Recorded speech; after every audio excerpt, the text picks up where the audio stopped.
So moving right along, we've heard from a candidate running for Congress. And now I want to take a minute and hear from a young man from the future. You know, we're very excited in our party to have so many young people moving up through the ranks. You know, our executive director, David Carlson, who's done so much great work with his group American Virtue and so many others.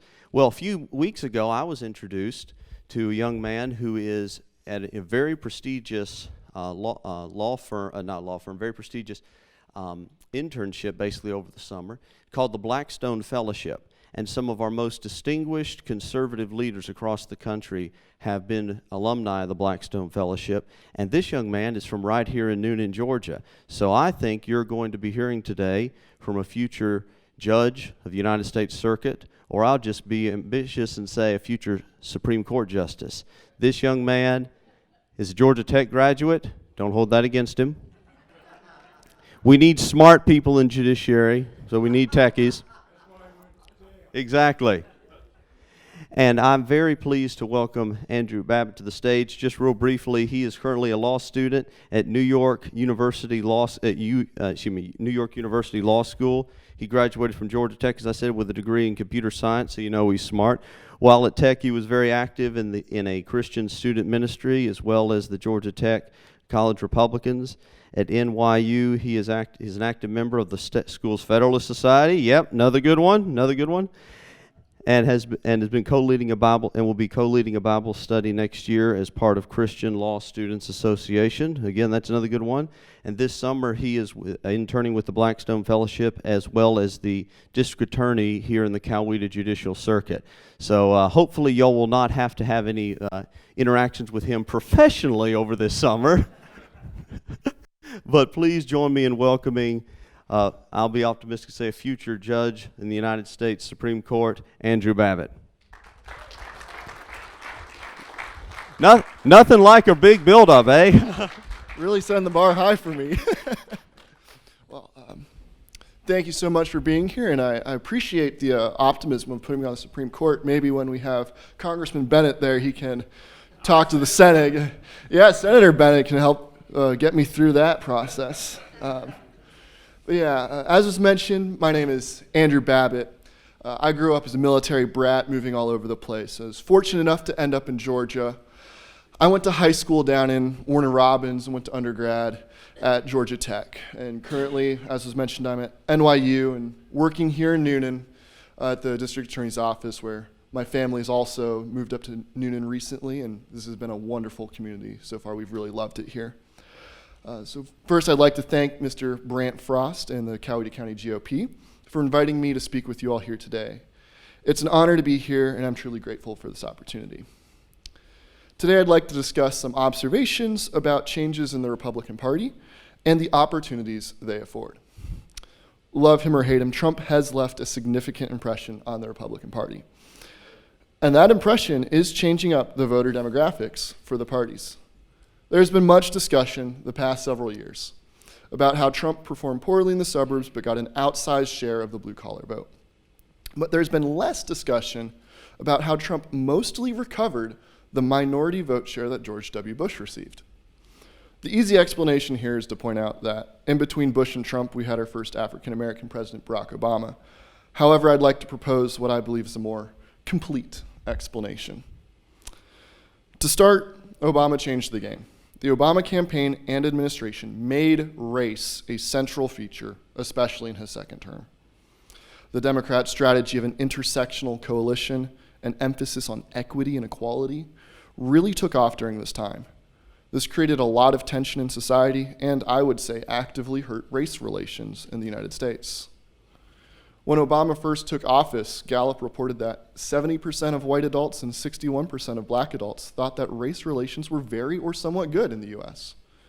8 years later, when Obama left office, those numbers had sunk to 55 and 49% respectively, and they've only continued to slide since then.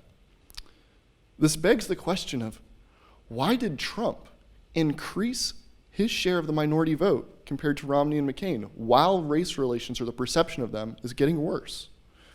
Race was a central feature of the Democratic politics in 2016, and there's no shortage of baseless attacks accusing Trump of racism. I think the answer lies in the other social issues that the Democratic Party has decided to champion. In particular, the Democrats have pushed LGBT and abortion issues extremely far, so far that they are now out of sync on these issues with a large portion of their minority base. According to a 2022 Pew Research poll, 68% of African Americans believe that gender is determined by the sex someone is born as. Even among African Americans that describe themselves as liberal, that number is still 51%. A 2023 poll from Gallup indicates that the minority communities are even more conservative on transgenderism than white Americans, finding that 58% of non-white respondents considered it morally wrong to change one's gender, while only 53% of the white respondents considered it to be morally wrong. Turning to the abortion issue, in the same Gallup poll, 41% of non-white respondents considered abortion to be morally wrong, whereas only 40% of white respondents answered similarly. This begs the question then, why do these communities vote so overwhelmingly for Democrats? And what changed that caused Trump to get an outsized share of that compared to other candidates?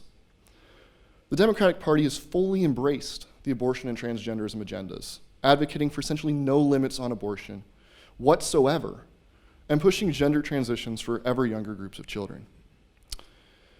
Trump comes into this because he delved into the culture war in 2016. Even though neither abortion or transgenderism was necessarily a flagship issue from this campaign, he still reoriented the message of the party away from the economic issues and messages of previous campaigns to the cultural messages and issues that the common American personally experienced, understood, and resonated with. The content of his messaging, in a sense, became less important than the manner and way in which he expressed them. This moved the 2016 campaign away from the specifics of policy and instead more to the rhetoric and emotion around them. In turn, inspired so many of what would become Trump's most fervent supporters and appalled his harshest critics.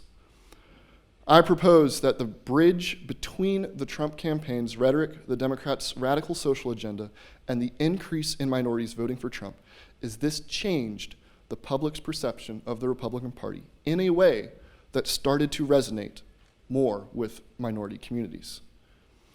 The GOP started to transform, in some sense, its popular image of, oh, we're just about tax cuts, and oh, we don't care about people, we just want our tax cuts and the economics, to a party that actually understood and related to the common person. Trump went into all of these communities, talked to the people, the blue-collar workers, the people doing all these important things that had felt left out and left behind. He spoke to them and promised to fight for them and not the wealthy elites. Furthermore, Trump took deliberate efforts during his presidency to specifically help minority communities through conservative means. One of the signature achievements early on in the Trump presidency was the Trump tax cuts. It was pretty great tax cuts, in my opinion. And aside from just lowering the taxes for the vast majority of Americans, the Trump tax cuts specifically created economic opportunity zones for low-income communities, which exempted long-term investments in these zones from capital gains tax. This was a market-based solution to directly help build up poor communities, many of which were disproportionately minority.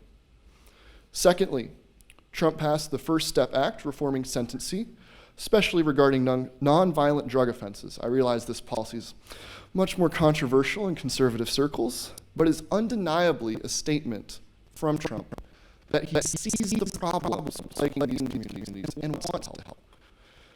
And finally, he passed the Future Act, which provided numerous benefits and secured funding for historically black colleges and universities, again showing his desire to help out these communities. The point of this is that Trump took affirmative steps, reaching out to these communities and pursuing mostly conservative or conservative-ish policies with the intention of aiding them. I think this was crucial in Trump receiving such relatively high support from minority communities in the 2020 election, which in some cases he even exceeded the vote share that George W. Bush got in 2004. The mainstream media routinely slanders Republicans and the GOP as being racist, and unfortunately I think that some communities accept that as being true because they just haven't heard otherwise. Trump took steps to dispel those conceptions and to prove those conceptions wrong to these communities. And to some extent, I would say he has succeeded. I think we as the Republican Party can learn from what Trump did as president and as a campaigner. The Democratic Party is wildly out of sync with many of its constituents on the hot button issues of today. If Republicans went into these communities intentionally, talked with them, and provided conservative policy solutions to the issues they face, I believe the GOP could win the votes of a substantial portion of these communities. And I don't think this is all just idle speculation. We can already see this happening. There's backlash against democratic social policy in some heavily minority areas. Some of you may have seen in the news just last month, the city of Hamtramck, Michigan, banned pride flags from being displayed on public property. And this is a Detroit suburb. This isn't in the middle of nowhere. This is like right outside Detroit, a heavily liberal city. And this initiative was spearheaded by the Muslim population of the town. And the city council, in fact, which enacted this policy, is entirely Muslim.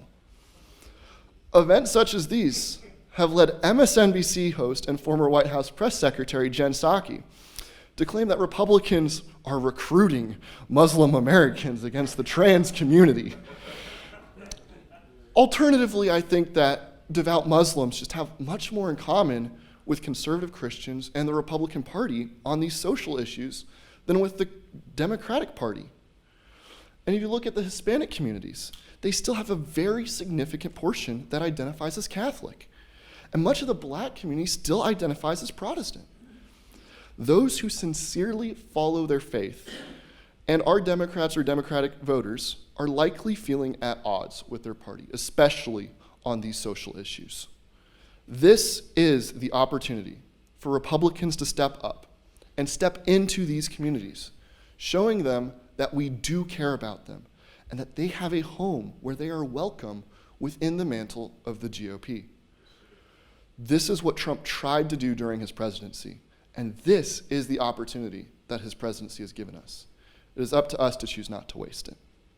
Once again, thank you for inviting me here to speak with you, and this has truly been a blessing.